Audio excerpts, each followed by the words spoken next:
जय श्री कृष्ण दोस्तों। आप सभी को निर्जला एकादशी व्रत की ढेरों शुभकामनाएं।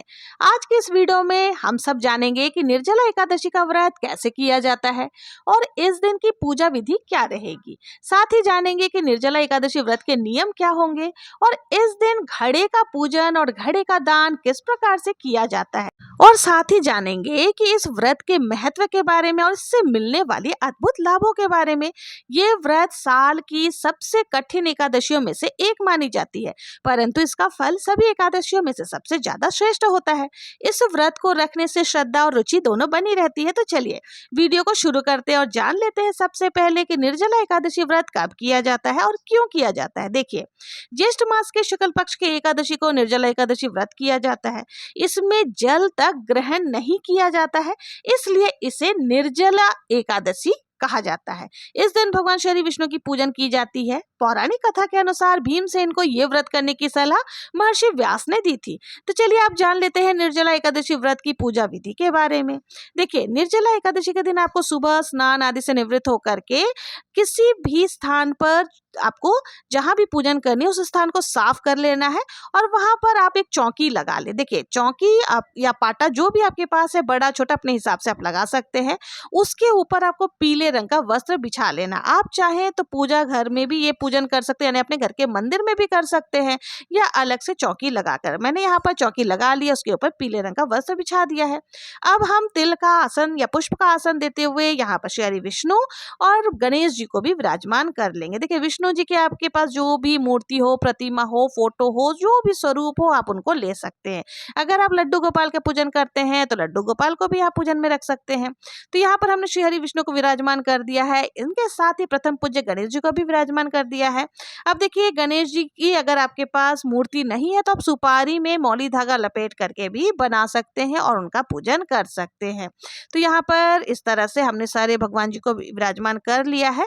अब हमें इस जो निर्जला एकादशी का सबसे महत्वपूर्ण है घड़े का दान। घड़ा इसमें बहुत ज्यादा विशेष होता है, यानी कि निर्जला एकादशी के दिन मीठे जल का दान करना बहुत ही शुभ माना जाता है। तो इसके लिए हमें क्या करना है, हमें एक घड़ा ले लेना है। देखिए, घड़ा आप थोड़ा सा बड़ा साइज का ही ले तो अच्छा है, क्योंकि आप किसी को भी दान स्वरूप देंगे ना तो वो किसी के काम आ सके, इस प्रकार से आपको घड़ा ले लेना है। उस घड़े में हमें शुद्ध जल भर लेना है बिल्कुल ऊपर कंठ तक, और घड़े का जो कंठ है ना उस पर आपको मौली धागा जरूर से बांध देना है। यहाँ पर मैंने मौली धागा बांध दिया है। अब देखिए, कंठ पर भी हमने जल कंठ तक भर दिया है। इस प्रकार से देखिए, आपको शुद्ध जल भरना, थोड़ा सा गंगा जल हो सके तो मिश्रित कर ले। अब इसमें हमें 2-4 दाने चीनी के डालने हैं, क्योंकि हमें जल को मीठा करना है। देखिए, ऐसे तो मीठे जल का ही दान करना चाहिए, जैसे कई लोग शरबत आदि का दान करते हैं, कई लोग रसों से विभिन्न प्रकार के जो जूस आदि होते हैं उनका दान करते हैं। समझ के हिसाब से अगर जल का ही दान कर रहे तो उसमें थोड़ा सा चीनी आप जरूर से डाल लें। ज्यादा चीनी आपको नहीं डालना है, नहीं तो देखिए आपके मटका खराब हो सकता है, क्योंकि कीड़े मकोड़े वगैरह आ सकते हैं, चींटियां वगैरह आ सकती है। अब हमने यहाँ पे थोड़ा सा चीनी डाल दिया है। और आप क्या करें कि चीनी हमें दान करना है तो आप एक अलग से पात्र में चीनी लेकर के सामने ही रख सकते हैं। तो हमने यहाँ कलश को भर लिया। अब इसके ऊपर हम एक ढक्कन जरूर से लगाएंगे, क्योंकि देखिए घड़े को कोरा ऐसे खुला नहीं दिया जाता है। अब यहाँ पर हमने ढक्कन लगा दिया। इसके ऊपर देखिए आप अपने हिसाब से मौसमी कोई भी ऋतु फल जो होता है वो आप रख सकते हैं कलश के ऊपर, या फिर जो आपने चीनी का पात्र लिया है ना तो उसको भी आप कलश के ऊपर रख सकते हैं। और देखिए, ऋतु फल में कुछ भी आप, क्योंकि गर्मी इस समय भीषण रहती है, तो खरबूजा हो गए, तरबूज हो गए, ककड़ी हो गए, खीरा हो गए, इस तरह के कोई भी जो ऋतु फल होते हैं ना, रसीले फल होते हैं, वो आपको रख देना है। अब यहाँ हम एक दीपक का, देसी घी का दीपक प्रज्वलित करेंगे। अगर आपके पास तिल का तेल है तो आप तिल के तेल से भी प्रज्वलित कर सकते हैं। तो यहाँ हमने दीपक को प्रज्वलित कर लेना। श्री हरि विष्णु का नाम लेते हुए, गणेश जी का नाम लेते हुए, ओम नमो भगवते वासुदेवाय, ओम गणपतये नमः, इस तरह से बोलते हुए हमें दीपक को प्रज्वलित कर लेना है। अब हमें सभी को भावपूर्ण स्नान कराना है। तो देखिए, यहाँ पर सभी एक आप किसी भी पात्र में जल ले लें और जल के उसमें गंगा जल मिश्रित कर ले और जल के छींटे लगाते हुए आपको भावपूर्ण स्नान करा लेना है। देखिए, चौकी पर भी थोड़े से जल आपको जरूर से छींटे लगा दे और आप अपने आप को भी आचमन जरूर से कर ले। तो इस तरह से हो जाएगा। अब पवित्रीकरण हमें कर लेना है। अब हमारी जो है शुद्धिकरण हो जाएगी, पवित्रीकरण हो जाएगी। अब देखिए, हमें एकादशी महात्म्य की पुस्तक अगर आपके पास है तो उनको भी आप पूजा के स्थान पर रख करके पूजन कर सकते हैं। आप उससे ही कथा आदि बाद में हम कथा का श्रवण करेंगे, कथा आदि पढ़ सकते हैं। तो यहाँ पर हमने सभी को भावपूर्ण स्नान करा लिया है। अब सभी को जो है ना हमें यहाँ पे वस्त्र स्वरूप कलावा समर्पित करना है। अगर आपके पास जनेऊ है तो आप जनेऊ भी समर्पित कर सकते हैं। तो यहाँ हमने सभी को कलावा समर्पित कर दिया है। अब यहाँ पर हम सभी को तिलक लगाएंगे। तो आज के दिन यानी कि किसी भी एकादशी के दिन चंदन का प्रयोग किया जाता है।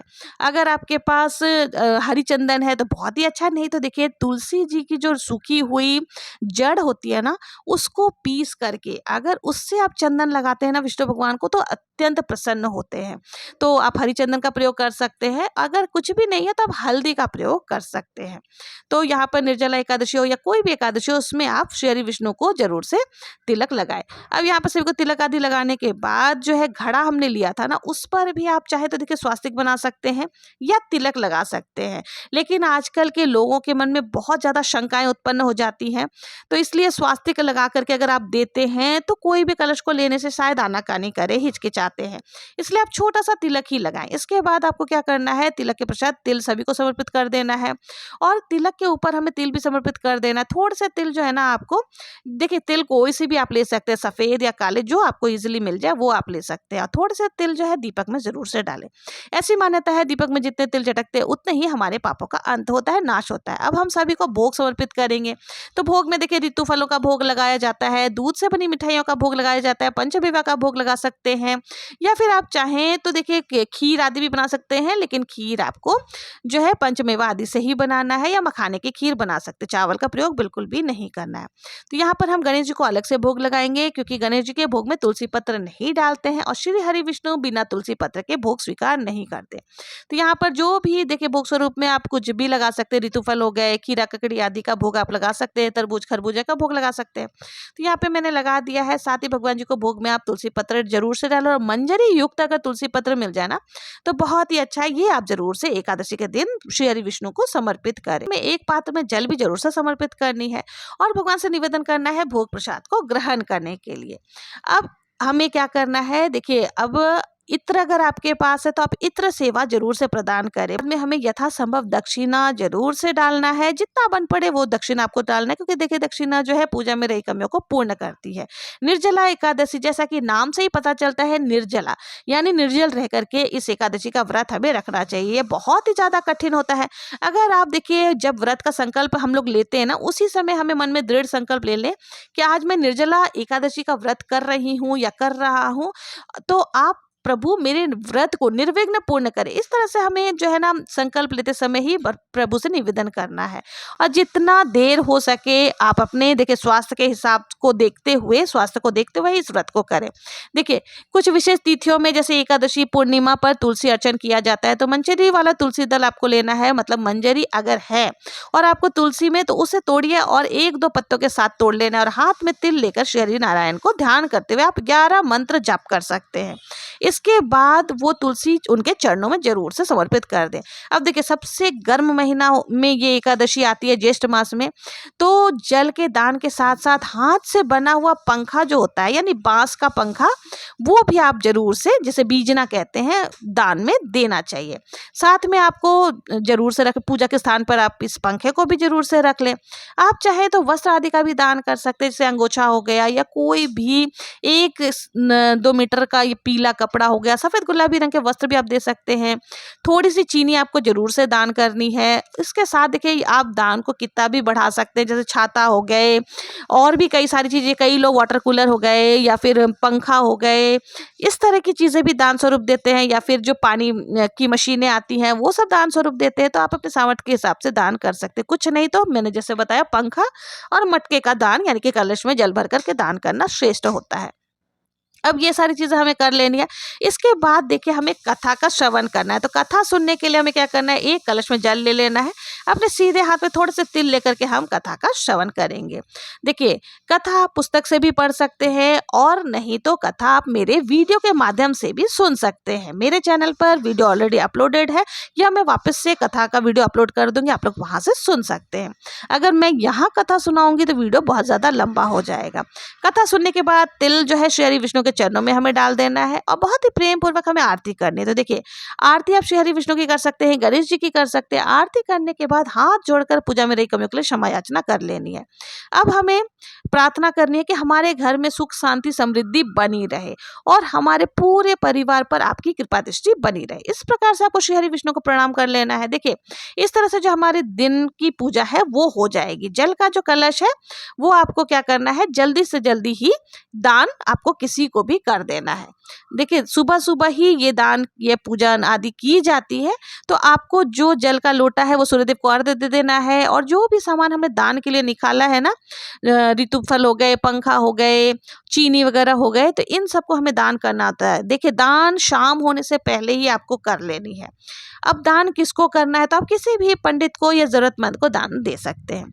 शाम के समय फिर हमें क्या करना है, और देखिए शाम के बाद दान नहीं किया जाता, इस बात का विशेष ध्यान रखें। तो शाम होने से पहले पहले आपको दान वगैरह दे देना है। और इनके साथ ही अगर आप कुछ बढ़ाकर रखना चाहते हैं तो वो भी रख सकते हैं। और दक्षिणा जरूर से आपको देना है, क्योंकि दक्षिणा के बिना दान को पूर्ण नहीं माना जाता।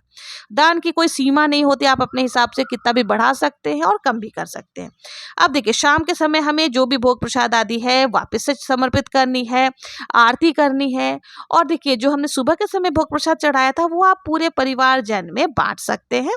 और निर्जला एकादशी का जो व्रत है वो 2 तरह से किया जाता है। कुछ लोग पूरे दिन निर्जल निराहार रहकर व्रत करते हैं, मतलब कि कुछ भी नहीं खाते पीते हैं, यहाँ तक कि पानी भी नहीं पीते।